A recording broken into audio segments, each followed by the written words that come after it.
আসসালামু আলাইকুম দর্শক, আর একটা ভিডিও দেখুন। এই ভিডিওটি কিন্তু আমি নিজে দেখিনি, আপনারা সবাই দেখেছেন কিনা জানি না। সেই সালমান এফ রহমান এবং আনিসুল হক, ব্যারিস্টার আনিসুল হক, দেখেন।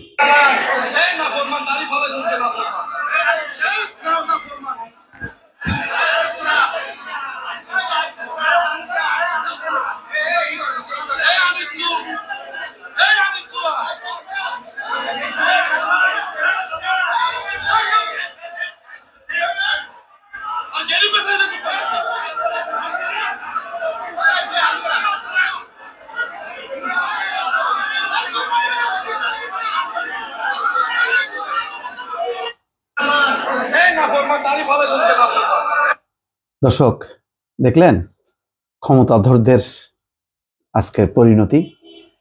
ওই যে রিমান্ডে নেয়ার আগে যখন নাকি লোহার খাঁচা থেকে বের করা হচ্ছে তখনকার পরিস্থিতি, পরিণতি। তাদের সাজা তো মানে খুব অল্প, আমরা একটু দেখলাম, আস্তে আস্তে আরো দেখতে থাকবো।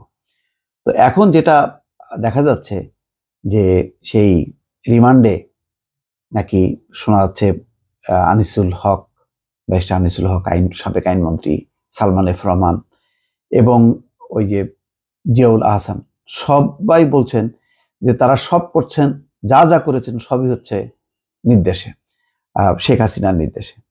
এখানে ইত্তেফাকে একটা রিপোর্ট এসছে যে শেখ হাসিনার নির্দেশে সব করেছেন স্বীকার আনিসুল হকের।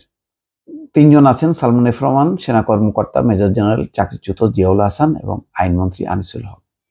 সাবেক প্রধানমন্ত্রী শেখ হাসিনার নির্দেশে দেশে অরাজকতা ও রাজনৈতিক সহিংসতার ঘটনার দায় স্বীকার করেছেন আওয়ামী লীগ সরকারের সাবেক আইনমন্ত্রী আনিসুল হক। এছাড়া দায় স্বীকার করেছেন সাবেক প্রধানমন্ত্রী শেখ হাসিনার উপদেষ্টা সালমান এফ রহমান, আলোচিত সেনা কর্মকর্তা মেজর জেনারেল চাকরিচ্যুত জিয়াউল আহসান। এ বিষয়ে যুগান্তর একটি প্রতিবেদন প্রকাশ করেছে। তাতে বলা হচ্ছে যে গত 16ই আগস্ট নিউ মার্কেট এলাকার পাপোশ বিক্রেতা শাহজাহান আলী হত্যা মামলায় এই 3 আসামিকে রিমান্ডে থাকলেও তাদের বিভিন্ন বিষয়ে জিজ্ঞাসাবাদ করা হচ্ছে। দেশে অরাজকতা ও রাজনৈতিক সহিংসতা সৃষ্টির নেপথ্যে কার কি ভূমিকা ছিল সে বিষয়ে বিস্তারিত জিজ্ঞাসাবাদ করা হচ্ছে।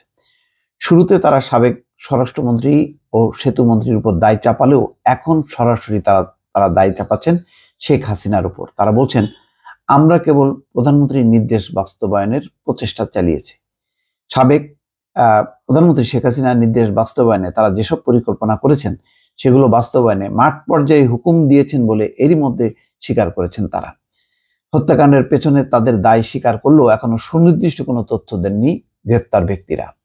2013 সালে 5ই মে রাজধানীর শাপলা চত্বরে হেফাজতে ইসলামের নেতাকর্মীদের উপর আক্রমণ ও হত্যাযজ্ঞ চালানো, বিশেষ উদ্দেশ্যে আড়ি পাতার যন্ত্র ক্রয়, ভয় দেখিয়ে ক্ষমতা কুক্ষিগত করতে আয়নাঘর কনসেপ্ট তৈরি এবং বহু মানুষকে গুম খুন করার বিষয়ে তাদের হাতে রয়েছে বলে স্বীকার করেছে তারা।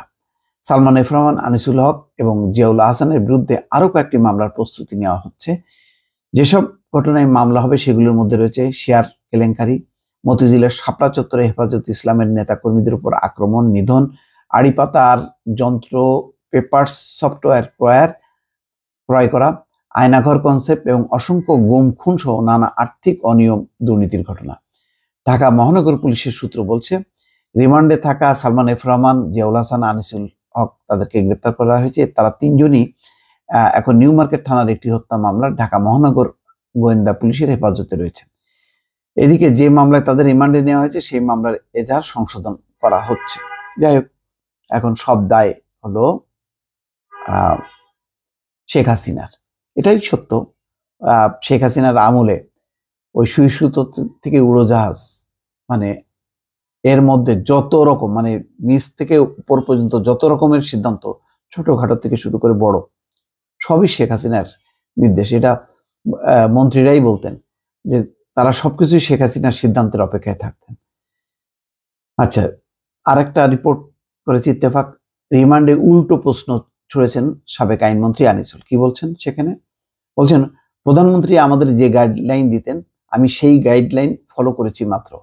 হত্যা মামলায় কেন আমাকে রিমান্ডে এনেছেন? যারা সরাসরি কিলিং এ অংশ নিয়েছিল তাদের ধরেন।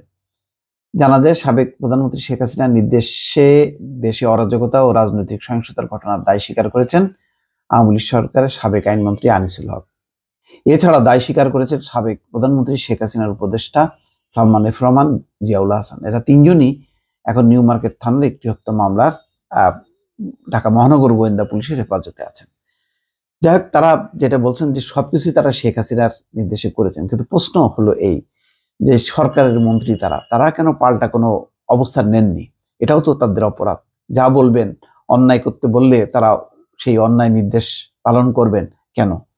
তাহলে তাদের নিশ্চয়ই কোনো দুর্বলতা আছে, যে কারণে তারা নির্দেশ পালন করেছেন। তারা মন্ত্রী হয়ে কেন তাদের গার্ডস দেখালেন না?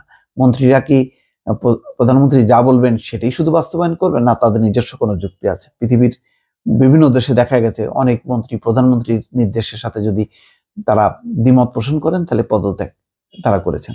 তারা সেই পদত্যাগ করলেন না কেন?